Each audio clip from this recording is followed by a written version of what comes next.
بہرحال دنیا ایک بہت بڑے تصادم کی طرف بڑھ رہی ہے. اب میں اس سے اگلی بات جو کہنا چاہتا ہوں اس کے لیے پہلے سے معذرت کروں. خوشخبری میں نے دی ہے تو بدخبری بھی مجھے دی. اس عالمی غلبہ اسلام سے پہلے ابھی امت مسلمہ کی بہت پٹائی ہونی ہے، بہت پٹائی ہونی ہے، بہت پٹائی. یہ میں نہیں کہہ رہا، حضور نے کہا ہے. کتاب الملاحم احادیث کی کتابوں کے آخر میں یہ 4 ابواب جو آتے ہیں جن کو عام طور پر علماء بھی نہیں پڑھتے، اس لیے کہ ان سے کوئی فقہی مسئلہ تو نکلتا نہیں، ان سے کوئی شرعی حکم نہیں نکلتا، وہ تو پیشین گوئیاں ہے. کتاب الفتن کیسے کیسے فتنے اٹھیں گے، کتاب الملاحم کیسی کیسی جنگیں ہوں گی، کتاب اشراط الساعہ قیامت کی علامات کیا ہوگی، کتاب و علامات القیامہ یہ کیا ہوں گے.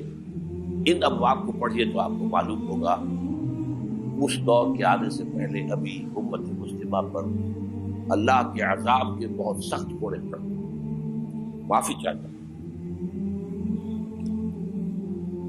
اگر رسولوں کی شان یہ تھی کہ وہ بشیر بھی تھے اور نذیر بھی تھے تو میں بھی ایک ادنا غلام نہیں کہوں. میں جو کہہ رہا ہوں قرآن حدیث سے کہہ رہا ہوں. یہ عذاب کیوں آئے گا؟ امت مسلمہ بحیثیت مجموعی اللہ کی نگاہ میں مجرم، بہت بڑی مجرم. کیوں؟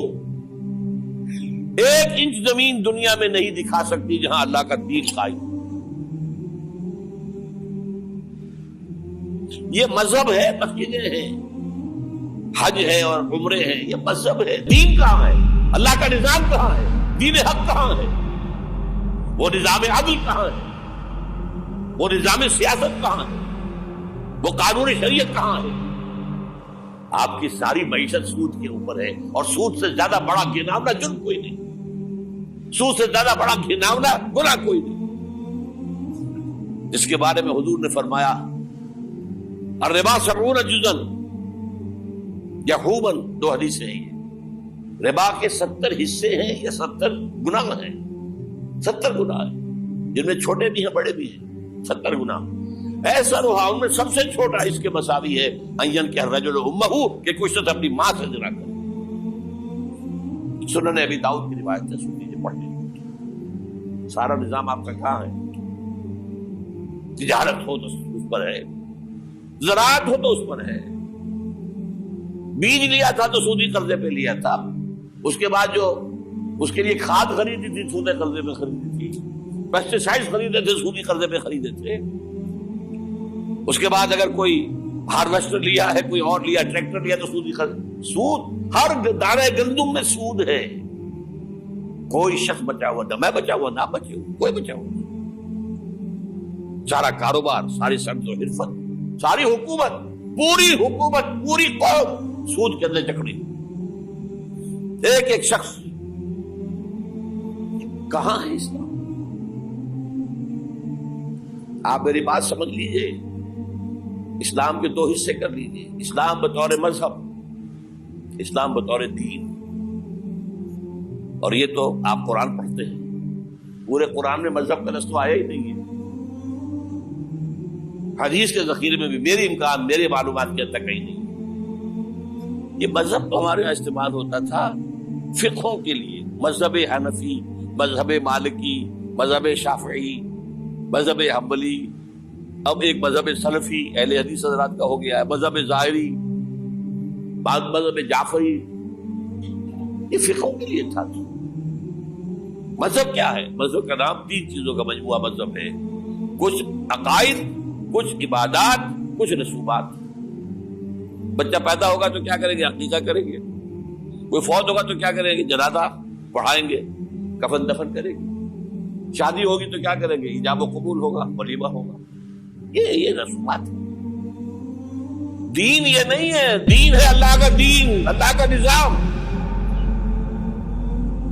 اللہ کا قانون. وَمَن لَّمْ يَحْكُم بِمَا أَنزَلَ اللَّهُ فَأُولَٰئِكَ هُمُ الْكَافِرُونَ. جو اللہ کی اتاری ہوئی شریعت کے مطابق فیصلے نہ کرے وہی تو کافر ہے. میں اور آپ کون ہیں؟ برا نہ مانیے. Face defects. اور یہ فتویٰ کس کا ہے؟ اللہ کا ہے. وَمَن لَّمْ يَحْكُم بِمَا أَنزَلَ اللَّهُ فَأُولَٰئِكَ هُمُ الْكَافِرُونَ وَمَن لَّمْ يَحْكُم بِمَا أَنزَلَ اللَّهُ فَأُولَٰئِكَ هُمُ الظَّالِمُونَ وَمَن لَّمْ يَحْكُم بِمَا أَنزَلَ اللَّهُ فَأُولَٰئِكَ هُمُ الْفَاسِقُونَ. 3 فتوے ہیں اس مفتی اعظم کے جو ہماری اتاری ہوئی شریعت کے مطابق فیصلے نہیں کرتے. وہی تو کافر ہے, وہی تو مشرک ہے, وہی تو فاسق ناہنجار ہے, باغی. یہ ہے امت مسلمہ کا حال. اب میں یہاں آپ کو اختصار سے بیان کرتا ہوں حضور کا طریق انقلاب کیا تھا. اختصار تفصیل سے کتابوں میں دیکھیے. نمبر 1, دعوت ایمان بذریعہ قرآن. یتلو علیہم آیاتہ. آج جمعے میں نے اسی آیت پر تقریر کی. تلاوت آیات, قرآن پڑھ کے سناؤ, قرآن پڑھ کے سناؤ, قرآن پڑھ کے سناؤ. کہہ دو وہی تو ہے جس نے تم کو پیدا کیا اور تمہارے کان اور آنکھیں اور دل بنائے, مگر تم کم ہی احسان مانتے ہو. کہہ دو کہ وہی ہے جس نے تم کو زمین میں پھیلایا اور اسی کے روبرو تم جمع کیے جاؤ گے. کیا یہ کسی کے پیدا کیے بغیر ہی پیدا ہو گئے, یا یہ اپنے آپ کو خود پیدا کرنے والے ہیں, یا انہوں نے آسمانوں اور زمین کو پیدا کیا ہے؟ نہیں, بلکہ یہ یقین ہی نہیں رکھتے. تو کیا ہم پہلی بار پیدا کر کے تھک گئے؟ نہیں, بلکہ یہ اثر نو پیدا کرنے کے بارے میں شک میں پڑے ہوئے ہیں. اور ہم ہی نے انسان کو پیدا کیا ہے, اور جو خیالات اس کے دل میں گزرتے ہیں ہم ان کو جانتے ہیں, اور ہم تو رگ جان سے بھی زیادہ اس کے قریب ہیں. اور کافر انسان کہتا ہے کہ جب میں مر جاؤں گا تو کیا زندہ کر کے نکالا جاؤں گا؟ کیا ایسا انسان یاد نہیں کرتا کہ ہم نے اس کو پہلے بھی تو پیدا کیا تھا جبکہ وہ کچھ بھی چیز نہ تھا؟ جو تمہارے پروردگار کی قسم, ہم ان کو جمع کریں گے اور شیطانوں کو بھی, پھر ان سب کو جہنم کے گرد حاضر کریں گے اور وہ گھٹنوں پر گرے ہوئے ہوں گے. وہی زندہ کو مردے سے نکالتا ہے اور وہی مردے کو زندہ سے نکالتا ہے, اور وہی زمین کو اس کے مرنے کے بعد زندہ کرتا ہے, اور اسی طرح تم دوبارہ زمین میں سے نکالے جاؤ گے.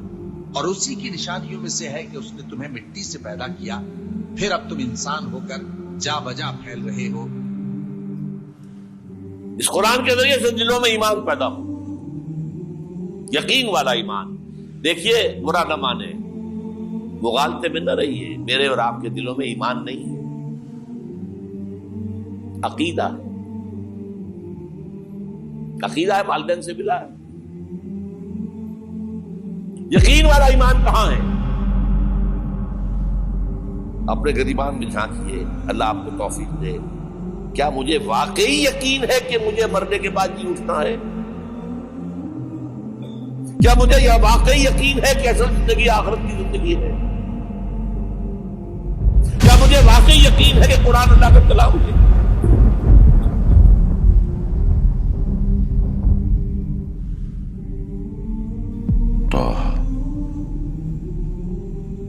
ما أنزلنا عليك القرآن لتشقى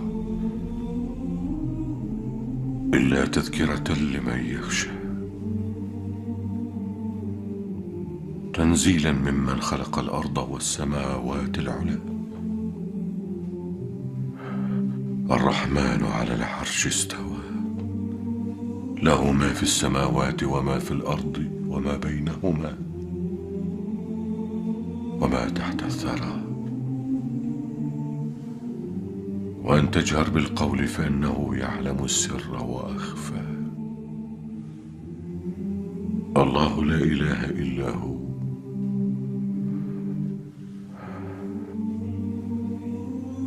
له الأسماء الحسنى. ٹٹولی اپنے دلوں کو. اگر یقین ہوتا کہ اللہ کا کلام ہے تو آپ اس کو سمجھنے کے لیے عربی بھی نہ سیکھ سکتے. انگریزی آپ پڑھیں, اور پڑھی آپ نے ایسی کہ انگریزوں کو پڑھا دیں. کیا نہیں کیا, پی ایچ ڈیز کر رہے ہیں, کون کون سے فنون نہیں سیکھے, ڈاکٹر.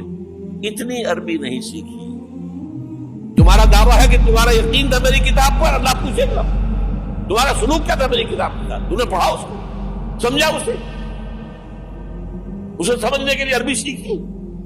نہیں، تو تم جھوٹ بول رہے ہو، تمہارا کوئی ایمان نہیں تھا میری کتاب۔ ما آمن بالقرآن من استحل محارمہ، جنہوں نے سود کو اپنے پورے نظام کی جڑ بنیاد بنایا ہو، ان کا ایمان کوئی ہے اللہ پر؟ حضور فرماتے ہیں کہ جس شخص نے حرام کسی شے کو اپنے لیے حلال کر لیا اس کا کوئی ایمان نہیں۔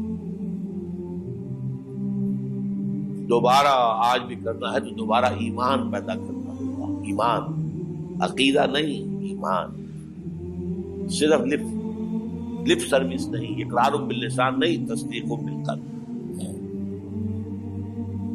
جو لوگ آئے جن کے دلوں میں ایمان پیدا ہوا پھر ان کا تزکیہ کیا، تطہیر فکر، تصفیہ قلب، تجلیہ روح، تزکیہ نفس، اندر کا باطن دھو دیا قرآن نے۔